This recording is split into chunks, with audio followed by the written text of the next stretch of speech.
নাটোরের বনপাড়া হাটিকুমরুল মহাসড়কে গুরুদাসপুরে পরপর ৪টি ট্রাকের সংঘর্ষ হয়।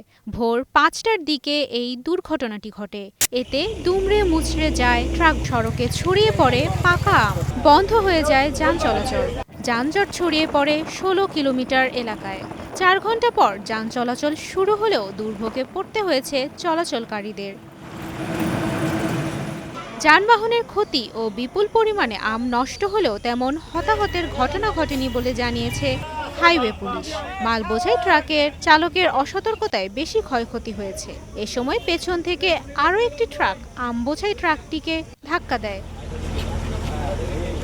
স্থানীয় বাসিন্দারা জানায়, মহাসড়কের গুরুদাসপুরের কাছিকাটা থেকে বড়াই গ্রামের মানিকপুর পর্যন্ত প্রায় ১৫ থেকে ১৬ কিলোমিটারের যানজট সৃষ্টি হয়। সকাল ৯টা সাড়ে ৯টা থেকে যান চলাচল আস্তে আস্তে স্বাভাবিক হতে থাকে।